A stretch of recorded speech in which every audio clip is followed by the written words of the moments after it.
വ്യോമ പ്രതിരോധത്തിൽ നിർണായകമായ റഷ്യൻ S-400 സംവിധാനത്തിലുള്ള ദീർഘദൂര മിസൈൽ സുഖോയ് 30 വിമാന എഞ്ചിൻ ഘടകങ്ങളടക്കം സായുധ സേനകൾക്കും തീരദേശ സേനയ്ക്കുമുള്ള ആയുധങ്ങളും സ്പെയർ പാർട്സുകളും വാങ്ങാനുള്ള 2.38 ലക്ഷം കോടി രൂപയുടെ പ്രതിരോധ ഇടപാടിന് പ്രതിരോധ മന്ത്രി രാജ്നാഥ് സിംഗ് അധ്യക്ഷനായ പ്രതിരോധ അക്വിസിഷൻ കൗൺസിൽ അംഗീകാരം നൽകി. വ്യോമസേനയ്ക്കായി നിലവിൽ ഉപയോഗിക്കുന്ന AN-32, IL-76 എന്നിവയ്ക്ക് പകരം പുതിയ ഇടത്തരം ട്രാൻസ്പോർട്ട് വിമാനം വാങ്ങാനുള്ള അനുമതിയും നൽകി.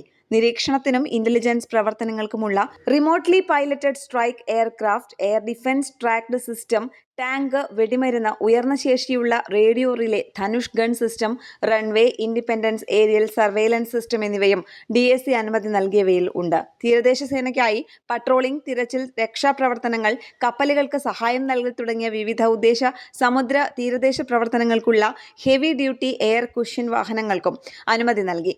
2026 സാമ്പത്തിക വർഷത്തിൽ ഇതുവരെ 6.73 ലക്ഷം കോടി രൂപയുടെ 55 നിർദ്ദേശങ്ങൾ DSC അംഗീകരിച്ചു.